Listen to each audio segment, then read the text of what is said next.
thanks. So real quick, I just need to do an AV test. So please bear with me. The seals have nothing to do with the talk. Well, they aren't seals anymore. All right, perfect. Nope, that's it. That's all I need to do. Okay, thank you for bearing with. All right, I promise that will pay dividends in short order. And boom. All right, excellent. All right, thanks. So as Phil said, I'm Paul Melson. That is my Twitter handle up there in the glowing green Hackers the Movie font. Yeah, and I do cyber stuff, and I hate bad guys, and that's kind of part of what this talk is about.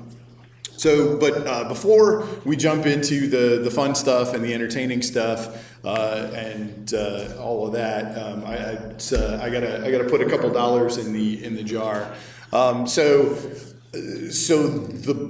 All of the main points that I want to make in this talk are really predicated on work that was laid foundationally years ago by a couple of really smart people in our industry, and there's kind of a running joke among a few of the attendees at the conference and just some of the other folks that work in the industry that when you invoke either of these things, you have to put $1 in the jar. So I did actually do that, and I have donated. In honor of David Bianco and Mike Kloppert, $100 to Rural Technology Fund. So that's my $1 in the jar, which means you know what's coming next, right? Dun, dun, dun, the Pyramid of Pain. Quick primer, if you're not already overly familiar with Pyramid of Pain, this is essentially the concept that bad guys leave behind different marks, right? There's different indicators and different pieces of intelligence that we can use and leverage for detection and actor tracking that are harder to get. And I want to introduce the concept because the thing about TTPs is really, when we say TTPs, what we're talking about is tool selection and behavior, and humans suck at changing behavior. Right? It's really easy to change the hash value on a file. You can literally append a null byte to almost every file format on the planet and change the MD5 hash value of it. But to change up the things that a person does is really hard. And so when people do some things that work for them, they tend not to change. And so if you can get visibility to those and glom onto those, that tends to have kind of a good life to it. And so this is a point I'm going to come back to later in the talk, but I wanted to introduce this. And the second, this is the world famous Lockheed Martin cyber kill chain. I love cyber kill chain. You can prefer different models and different taxonomies for this stuff, but they were really the first ones to describe, right? An attack goes through phases, and if you understand all the phases that an attack is going to carry out, then you don't necessarily have to focus on detecting the very beginning of the attack. You can disrupt in the middle, and really your whole job as a defender. I'm a defender. That's my deal. Is to prevent the bad guy from getting to their actions and objectives, right? Which means you have all kinds of space to get in and disrupt what they're working on. But one of the hardest things when we start talking about threat intelligence, and I guess this is in a way a threat intelligence talk, and I don't want to, that's threat intelligence with a lowercase t and a lowercase I. But it's really hard to get a good view of all the things that an adversary does, right? And the reason that it's hard to get a good view of the things that an adversary does is in order for you to observe them doing what they're doing, one, you never get a good view of everything that an adversary can do because they only do what they have to do to succeed, right? They do the least amount of work. They do the easiest thing for them to progress. Right? So you never know how good an adversary is. It's unknowable, right? You can't know. You can know what they're capable of, but in order to know everything they're capable of, right, at some point they get disrupted and then you don't get to see the rest of it. And that's the second part, right? To get the best telemetry, the best information about how threat actors operate, you have to see them operate, right? They have to succeed. The best information about how threat actors behave comes from when they're successful. And that runs completely counter to what all of us in defense, right? If you're in blue team, right, your job is to stop those bad guys and stop them as fast as you can with, right, like, kill it with fire, right? Like,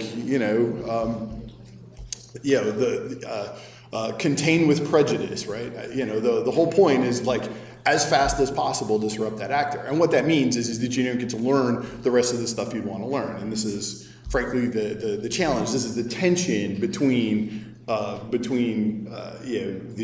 defensive detect and respond functionality and the intelligence collection piece of it. So, and I'll get into why that's important kind of as we go on.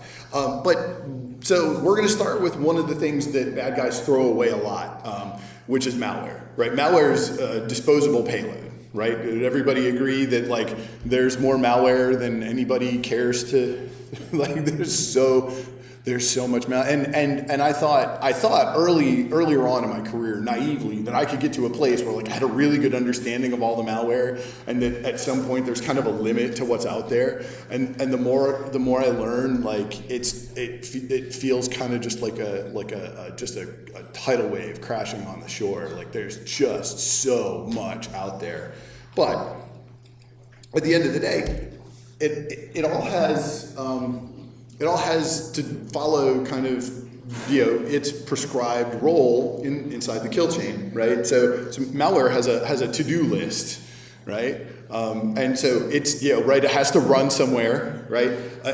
In a lot of cases, it's got to establish a level of persistence. You have command and control, right? Because the likelihood that you're going to predefine a payload that you're going to drop into an environment and have it run completely successful to completion and deliver the mission back, that's not never going to happen, but pretty close to never going to happen. So usually there's some level of interaction and reporting and adjustment that the adversary is going to want to do, and then they're going to want to take actions and maybe steal some data of some kind, or possibly worse, right? Maybe it's not exfiltration. Maybe the mission is destruction. That seems to be a tactic that's on the rise in a number of arenas right now. So and then somehow that helps them make money so that they can buy their Porsche Cayenne, because that's the official vehicle of cyber criminals. So let's jump into the trivia. So trivia question number one. So please raise your hand rather than shout it out. But trivia question number one is, who recognizes the C2 panel on the screen? All right. Crickets. Okay, so. Is this WannaCry? This is not WannaCry, nope. No, so the screenshot itself is actually kind of a hint. All right, I'm gonna end up having to make up some more trivia questions, I guess. That's fine. So this is a newer version of the DiamondFox botnet panel, and DiamondFox is the star of my talk today. So DiamondFox, also known as Gorinich, or I'm sure I'm mispronouncing that, but Russians can't say y'all correctly, so it's fine. It features prominently in today's talk, but a lot of the stuff I'm going to show you, right? Like the stuff DiamondFox does. So DiamondFox is a rat and a builder and a C2 panel that you can just buy, right? You can go on, exploit.in or HF or a number of other underground forums, and if you got some Bitcoin or some e-gold, you can get yourself a copy of this and run it yourself. It's interesting because I've actually started to see samples show up where it's DiamondFox, but the builder's been backdoored. So when you run the builder, you join somebody else's botnet of a different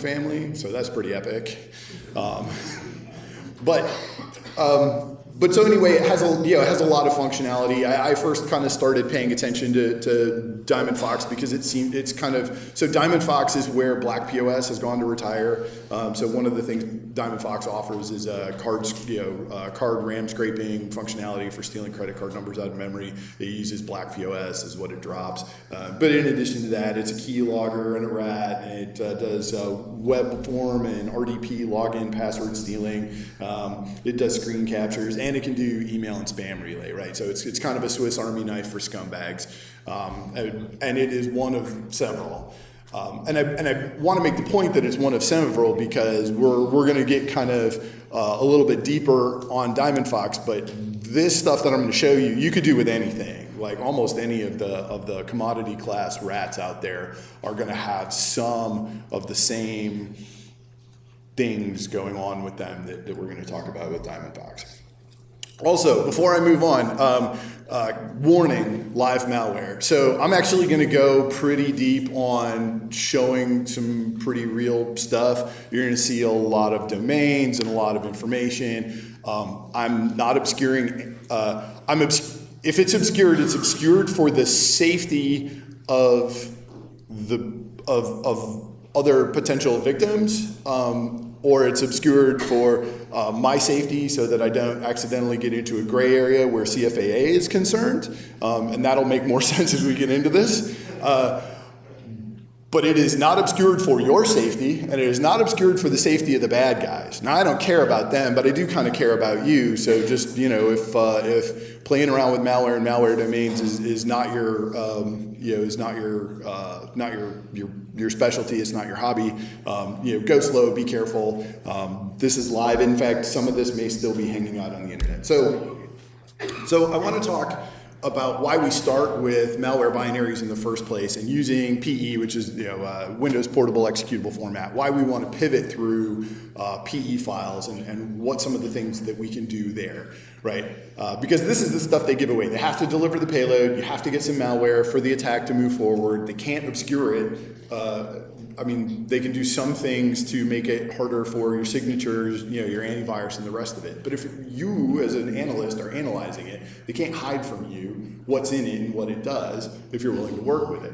So a couple of things, import hash, compile time, instruction symbols, and so I've highlighted those. If you follow me on Twitter, like Phil suggests, you will see lots of screenshots, mostly from my phone, of me messing with malware. This is a screenshot of the Viper framework, which is my favorite triage tool for handling malware. But the Viper talk was last year. This is not a Viper talk, so this is all the Viper. But so you can see that compile time. I promise you that 2015 date. I'm not showing you old malware. That's interesting, and I'll explain why in a minute. That import hash, so the import hash is an MD5 of the contents of the PE files import table. Import tables are all of the DLLs and their subordinate function calls that an executable file hooks when it runs in the operating system. You can't not have an import table. Now you can put garbage in the import table so that nobody knows what you're trying to what exactly you're trying to call, right? So you can mess with some of this stuff, but you can't not put in the import table things you need, right? This one obviously, right, is based on that's msvbm60.dll. Backup trivia question. Raise your hand if you know what that tells us about the language this file is written in. The gentleman in the beard? It's Visual Basic. That's correct. The actual rat is built in Visual Basic. Do you need a ticket to the event tonight? All right. So for this gentleman, a cash line. So congratulations.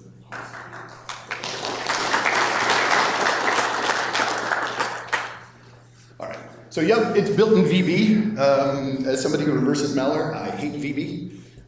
It's probably the worst thing to reverse engineer in. So you'll run into that if you play with malware long enough. There's lots of stuff that looks like it was written in VB and was actually run through cryptors that use VB and then unpack the actual malware after the fact because, like I said, analyzing Visual Basic files is the suck. This one is actually legitimately written in VB. So it's still a thing. And additionally, we were able to use BWAL's BAMF detect, which I modularized in Viper, and pull the command and control. So that URL right there is what this binary will phone home to get its instructions on how to be bad. Right, it like knows what to do, but not when to do it and who to do it to until the bad guy tells it to, and this is where it gets its instructions. So being able to extract the config. So here's an example though, some of the static stuff I talked about, import hash, compile time, and so this is just a simple MultiGo graph this is a couple hundred DiamondFox samples. So the little yellow dots are individual instances of DiamondFox that I've captured in the wild. The green bubbles are the compile time extracted from the PE header, and the red bubbles are the calculated import hash. And so if you look in the upper right corner of the screen, you'll see that 2015-06-28 date, and you'll see literally dozens, if not hundreds, of examples of DiamondFox that are all compiled on that time, right? And then there's that one little red dot immediately below it because it only has the one stick to the one compile time, but that's the import hash. And if you were to go back and look, these line up. It's that date value and that import hash, right? You have all these samples across the top. Now, the chances that somebody actually went out, and, the chances that globally a bunch of bot herders or would-be bot herders compiled hundreds of instances of DiamondFox at the exact same time are pretty low, right? So what this actually gives us is some telemetry, and we could go hunt this, right? If you you don't have to know much more about the file than if it has this specific compile time down to the second and this import hash, it's going to be DiamondFox. Right? That like you could use that as a signature and go tomorrow. No matter how many times they essentially repack it, if they don't change up the actual builder and compiler set that they're using, this will ring through every time. So that's an interesting way to start sourcing and analyzing this stuff without having to go too far, right? I mean, this is fairly. If you're new to malware analysis, highly recommend Mark Oxenmeyer's PE Studio. PE Studio is fantastic, and it will turn you into a malware triage analyst in a matter of minutes. It's really actually a great tool. So let's talk though, because one of the other things that we got out of our sample, right, is that domain. And it would seem, based on the fact that that's a root path that seems to be declaring itself as DiamondFox, it would seem that maybe that domain might belong to our attacker. It might not. So one of the things that we got to be careful of, right, is that it's totally a thing that bad guys will hijack other people's infrastructure and host their C2 comms on there, so that if the C2 gets burned, it's not their problem, right, and it can't be tracked back to them. But pivoting through domains is fantastic, right? I love it when bad guys use domains because they leave a bunch of data lying around, right? So they have to, in order to set up that domain, they have to go through a registrar. And to go through the registrar, they have to fill out a bunch of forms. So they can go through registrars that will hold that stuff private for them. But if they don't, right, we end up getting things like the name, the organization name, address and phone, email address, and the name servers. And these are all mandatory fields, right? Like this has to show up in the whois record for the domain. It doesn't mean they have to tell the truth, but that might not matter, right? So here we go. Trivia question number 2 or 2.5. Anybody recognize the website that this screenshot is from? Hands, please. In the back? Close. Yes, sir. Yep. So that's Domain Tools. Do you need a ticket for tonight? Okay. All right. So for the gentleman in the back row, a copy of the Blue Team Handbook Incident Response Edition. So congratulations. Okay, when we get this far past lunch, it's still getting away. So, all right. So here we've got our registrant's information. I will. So a lot of the analysis that happens in this talk is not especially insightful, but I'm going to have to skip over stuff so that this isn't an 8-hour talk.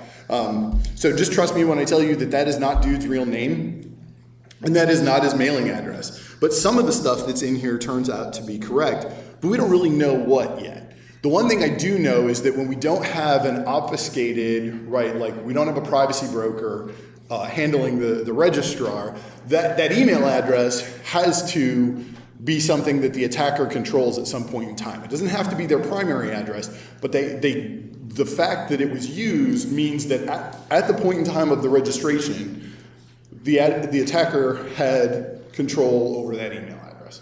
And so that's important because that becomes an artifact, right? And the other thing that's interesting, right? Oh, and also the name servers. If name servers are interesting, right?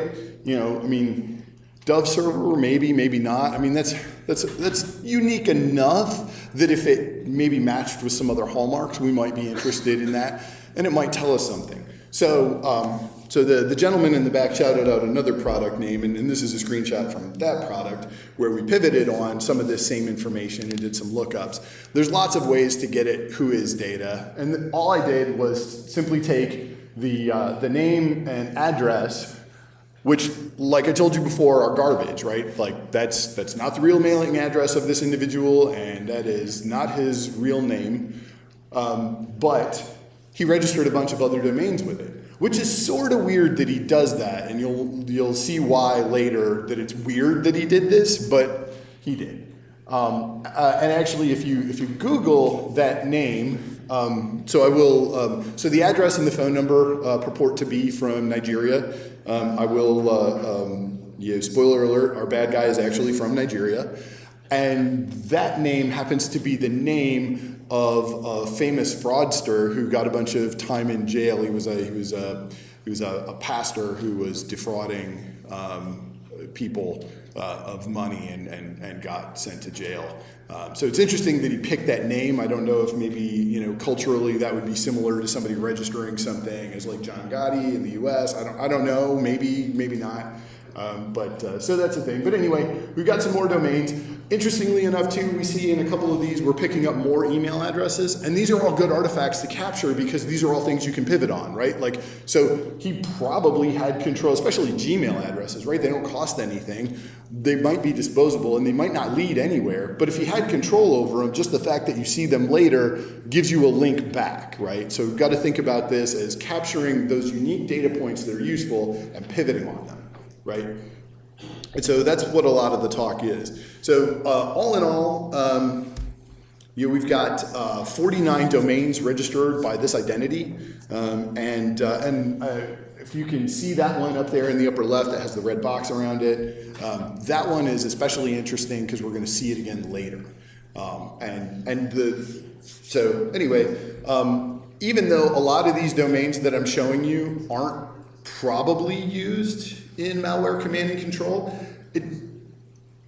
the interesting thing is it doesn't really matter because what we think at this point is that the actor had control of all of these domains, right?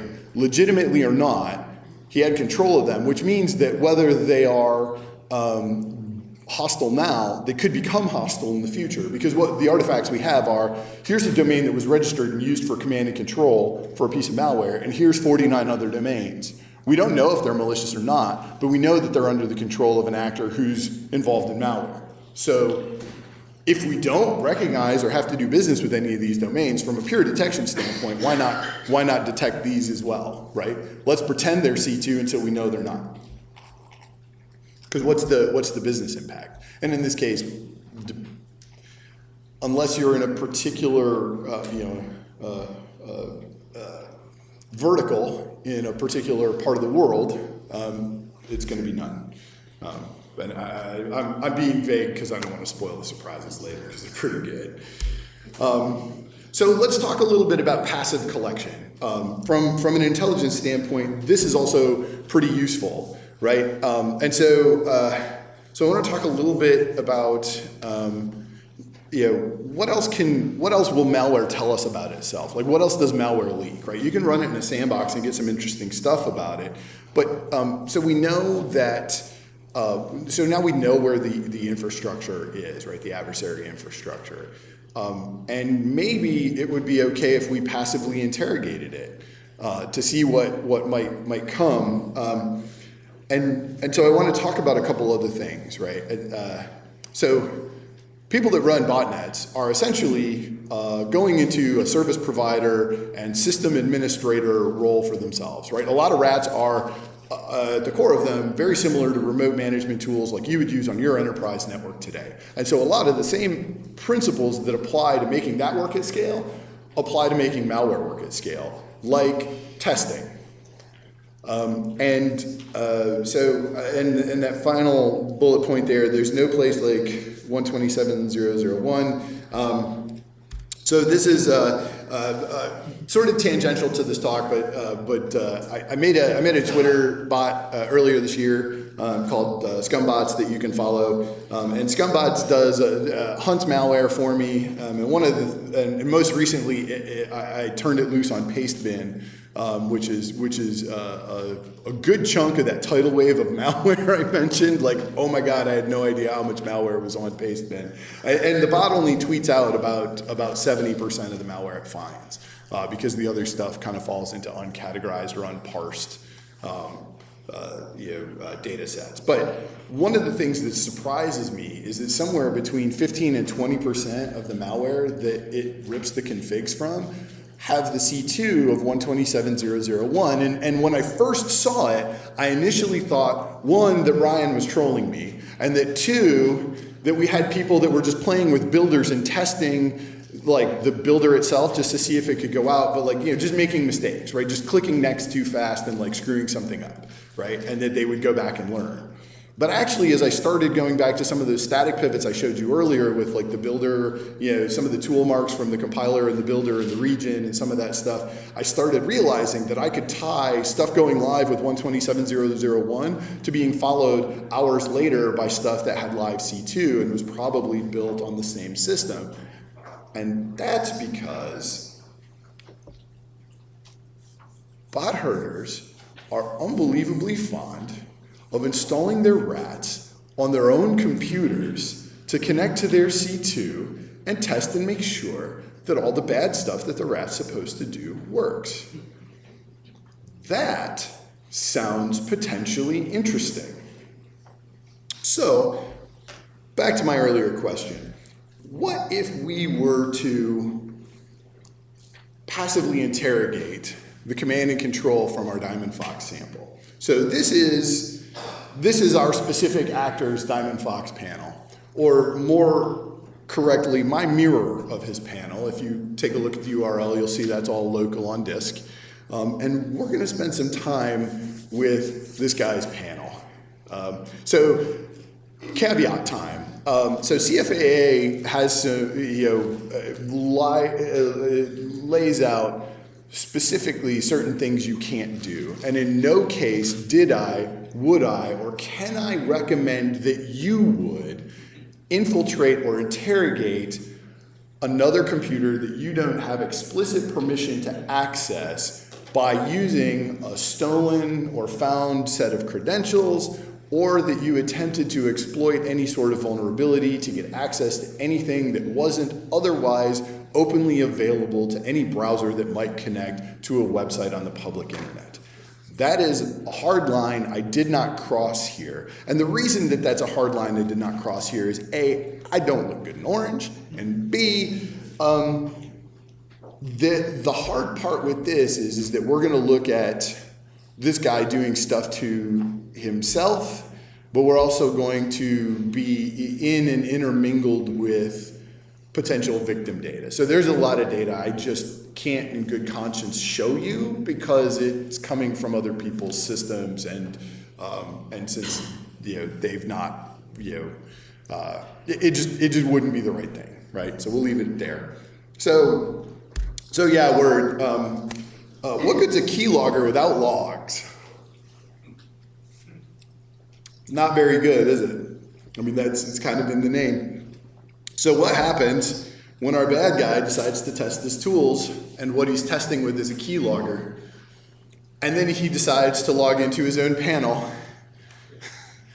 and then he logs into his own domain hosting control panel, and then he logs into other customer WordPress panels. So it turns out that our actor also has some legitimate appearing businesses, including one where he does web design and web hosting for, in particular, he focuses on the entertainment sector. He supports a couple different kinds of businesses, but in particular, oil and gas and musical entertainers based in Nigeria. So yeah, here we have him just kind of owning himself and leaving his password in his own log files. So if you wanted to take control of his botnet, it is as simple as going out, scraping the logs off of this and logging into it. But that would be a violation of CFAA. So I did not do that, and you should not do that. So, more customer WordPress logins. Remember when we did that domain pivot? I told you, pay attention to this domain because we're going to see it later. There he is logging into it. So this is useful information on a couple of fronts, right? This is useful because we know now, one, not only is it really likely that the registrant and the bot master are the same person, right?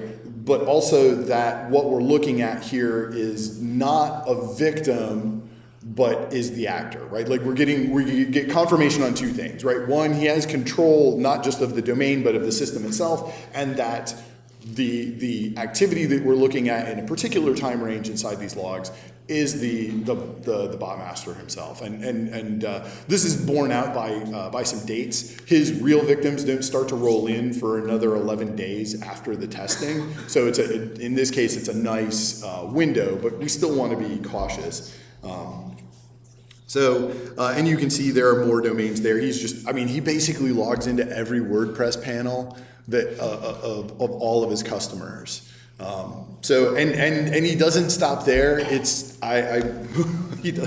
goes pages and pages of logging into different accounts. Like one of several Bitcoin wallets he appears to control.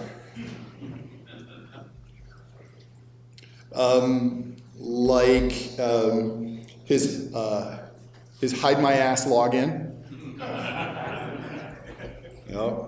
And also some more email addresses, right? So here we have him logging into to Google with some other email addresses. And what's great about that, right, is you've got him. You've got more email addresses to pivot on. So we can go back to domain registrations. We can go back to OSINT searches on Google. You can start trying to build more and more around the identity of this actor based on the information that he is providing us in volumes here. Let's see, what else? Here's a bunch of Twitter accounts that he controls. Let's keep an eye on this bottom one down there, because I think we're going to see that again. Let's see, what else? Facebook developer logins. Because in addition to the websites he hosts, he also manages the social media presence for several of the businesses that he hosts websites for. So of course he's got them all tied back to a single developer account. And you're going to keep seeing some of the same email addresses and the same names over and over and over again, right? And we saw, and again, there's that domain again 2 more times from earlier. Let's see. Okay. Final trivia question. So first, can everybody read the domain that's highlighted in red? If you can't read it, that it says indetectables.net. Anybody raise your hand, tell me what indetectables.net is.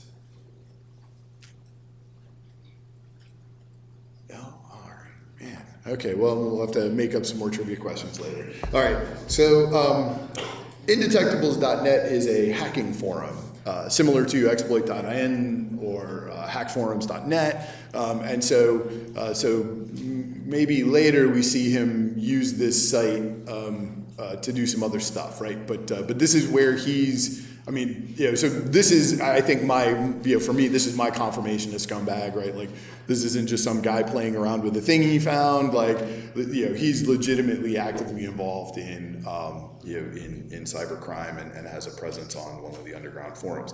Which, by the way, and you'll notice I didn't obscure this, he's using the same email address that he used to register those domains to have an indetectables.net login, and I'm not sure how, without violating CFAA, you could get registering email addresses off of underground forums, even the known ones.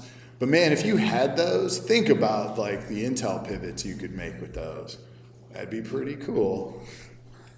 So, all right, so cool. But we've also got his IBM login up here, and gosh, what else is on there? Oh, Instagram accounts and stuff. So, I mean, we pretty well have at this point, if you're an OSINT analyst, right? This is a dream come true. You've got an actor dead to rights, tied to multiple personas, multiple domains, multiple social media platforms, and now you can start building out and starting to map those interactions, see who else this person's talking to, and the rest of that. But what about some more what I would call actionable intelligence, right? From the defense side, okay, so here's, we have a DiamondFox, file, or rat, and we have it C2, and now we know who the bad guy behind it is. And that's, or at least we can start to build a profile around the actor. I want to be cautious about saying that we know who he is, right? Because up to this point, the names and addresses are fake, right? So definitely not enough to order a drone strike or handcuffs.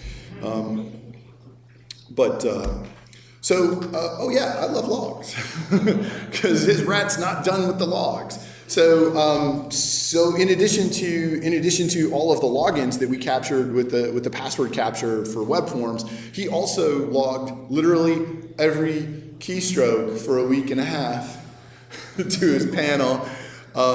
One, I hope I don't type as bad as this dude. It's pretty awful. I mean, some of it, to be fair, is the logging format but wow, this is almost unreadable. But so we can see here, right at the beginning of this, he immediately so cool. I got my bot is now checked into my panel, and my testing is going well, and I haven't bothered to uninstall it, and now I'm going to start working on weaponizing the doc. So here you can see he's starting to prep for malware delivery. Document.exe is the same file as I showed you at the beginning. Here you've got, that's a window name. The red is window names for the window that he's typing into. And so you can see he's got AnkaLog multi-exploit builder kit. So it's AnkaLog, if you're not familiar with it. I wasn't before this, but it's a Office and PDF document exploit builder. It has some older runtime exploits, and you can just do interactive click to run, but it will let you load a payload URL into a script inside of a document or a PDF, and then if the person is unpatched, not running antivirus, and will click on anything and keep clicking yes until it stops offering them things to click, which is not nobody at your company or mine, right? It's not nobody. It's not everybody, thankfully, but so it's not the best exploit builder, but it's probably pirated in this case, right? Cracked by Hex 22. So that's cool. He's not even willing to pay for his his tools stack. And you can see him, starting to work with, and there he is staging, in the URL. Those hashtags are actually HTML misrenders of /.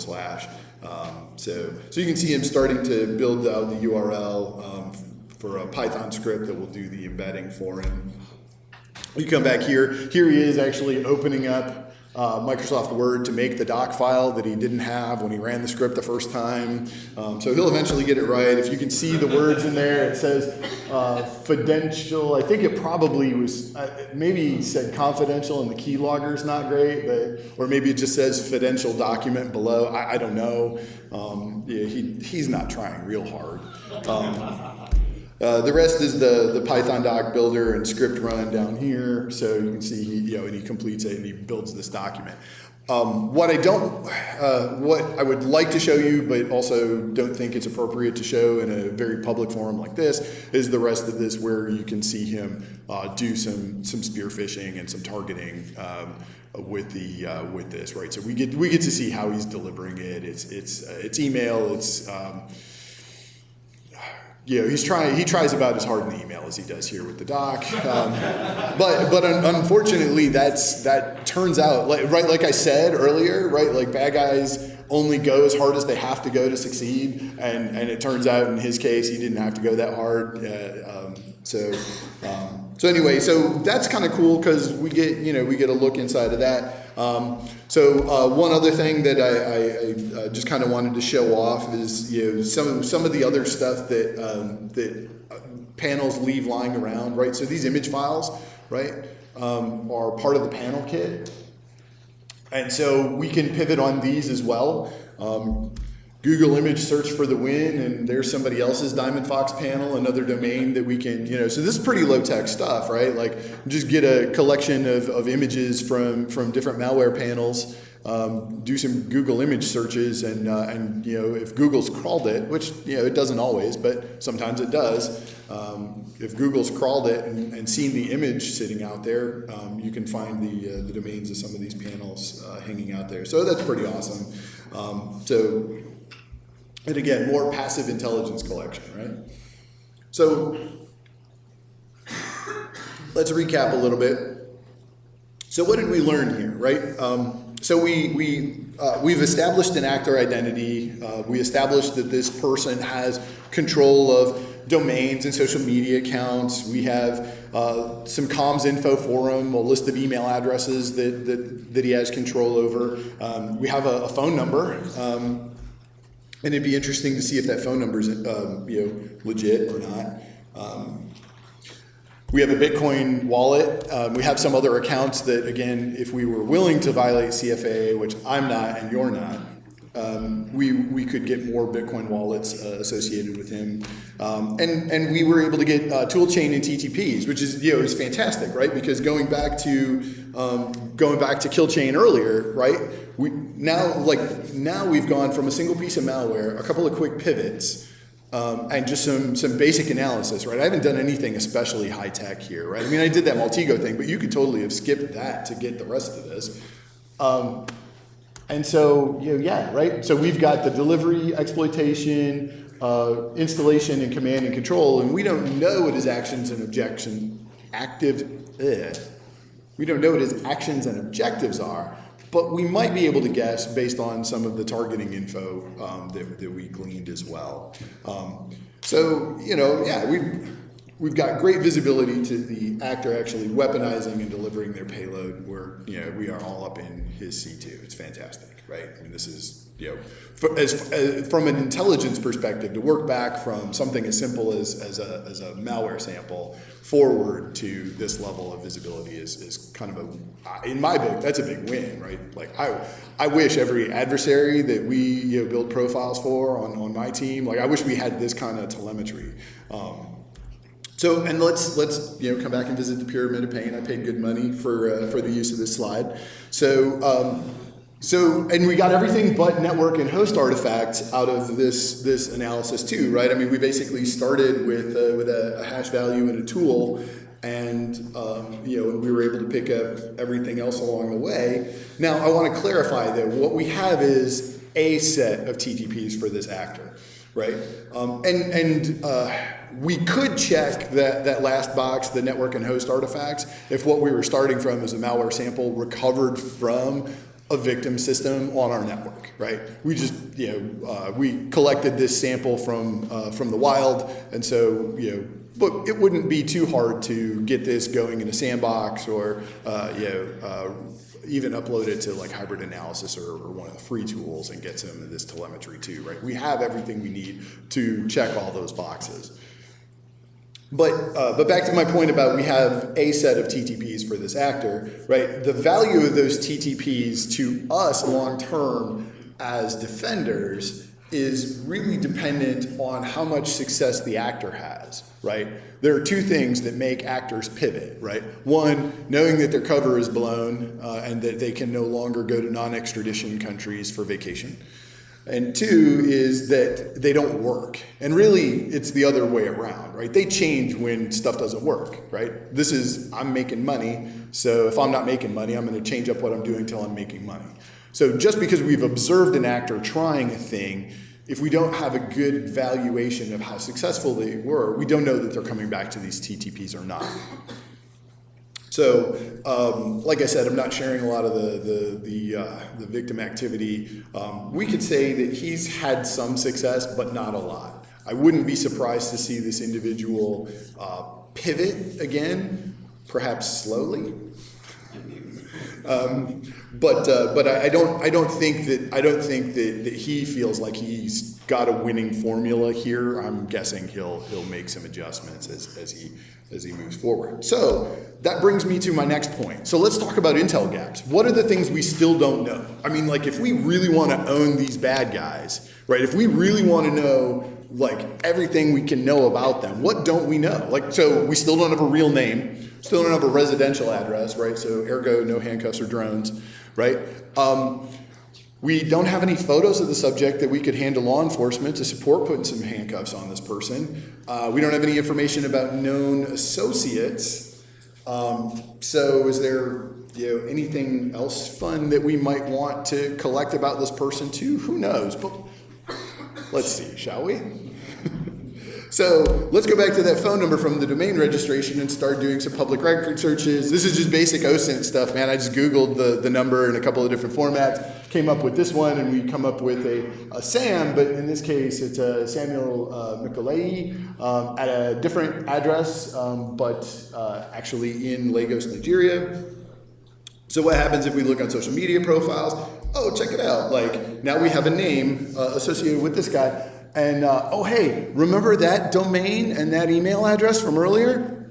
So this is your guy, right? Like, this is 20 minutes of Googling around, and we've got a photo and social media presence that appears to be legit and intentionally public for our guy. Oh, and remember that Twitter account that he had control over, it's the one that's associated with this event promotion thing that he's got going, like, tacked to the front page of his thing, right? So, like, we're just getting all of that, like, correlation, we're just dialing it in, right? Like there's multiple pieces of information that support the conclusion that this is our actor.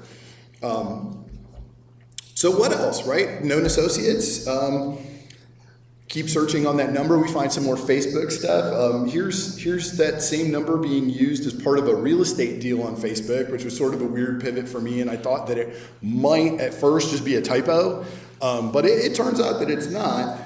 So that name there, that Mick Dunamis, he is also in the event promotion and music production business, and actually, without going too much further, but so here's a picture of Mick behind the camera. This is he is definitely an associate of Sam's. Without having to violate CFAA and read the email comms that I only have to assume are there. We're able to, through some of the other targeting information, correlate some things about Mick and some things about who this rat was intended to go to. So, and by the way, let's, if that wasn't enough, recognize Mick. He's hiding back there in the back.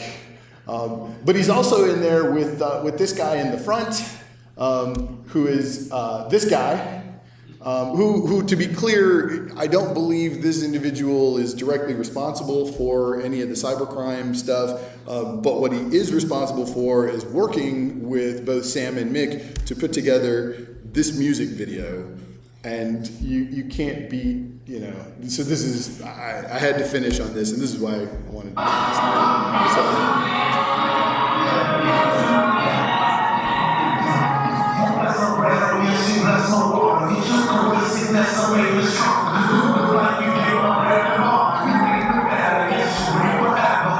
Yes, So mostly I just wanted to like, holy cow, dude! Like, I have a music video produced by the bot master and his real estate scam buddy. It was a weird and random ending, but it was so much better than I ever imagined when I set out, right? Because in a lot of cases we end up with dead ends and the rest of that. But I thought, that was too much fun to not share. That these dudes produced, recorded this guy live and produced a music video. So, all right, questions? Is he the Nigerian prince?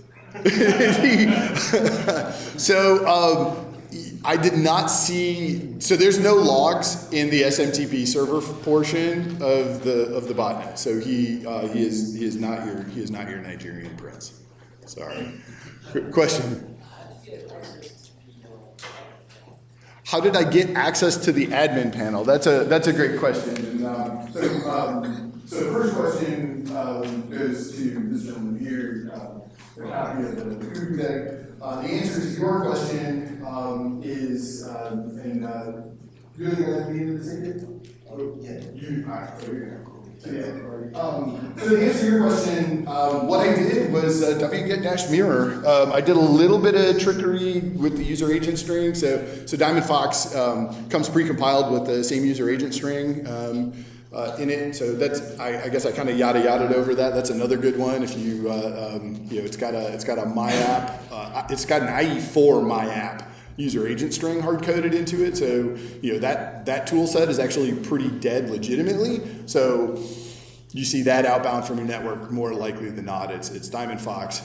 And so anyway, in this case, that's all I did was it's like a one-liner wget script against his directory. And then there are a few things that I kind of know about DiamondFox, like the default log directory is logs. So if the crawl doesn't get it the first time, you can just append that to the control panel, or move up a directory, or move down and do a couple of other commonly used ones. So yeah, I didn't actually get access to the panel. I don't know what his password is, and I never had control of any of the bots that were connected to it. All I did was passively recover with wget the actual log data to assess what was going on. And fortunately for me, the first and longest running bot associated with his panel was him. So, which was fantastic and super convenient. But like I said, happens way more than you would imagine. So, other questions in the back? We have time for one more call. Or would you involve law enforcement? When did you make that call, or did you make that call? So in this case, I'd like to take that question out in the hall. So one last question. Have you seen any trends in OPSEC for these botnet operators? We're starting to see, at this level, no. They're all still pretty terrible at OPSEC. It's hard, right? Because at some point, the guys that are at this level either get better or get out, right? And so keeping visibility on the ones that get better is pretty hard, because you don't always get all of this, right? Like, I don't always get dude's Facebook profile based on pivoting off of a single malware sample. But that was what made it a good talk, is it was extraordinarily deep. But what I would say is that there is no shortage of people playing in the low-end commodity space with terrible OSINT, terrible OPSEC. And the reason is they don't need it, right? They don't need good OPSEC to be successful enough to make it worth their time, right? So, all right, and I'm told we're out of time. So thank you so much. You got questions, I'll be around.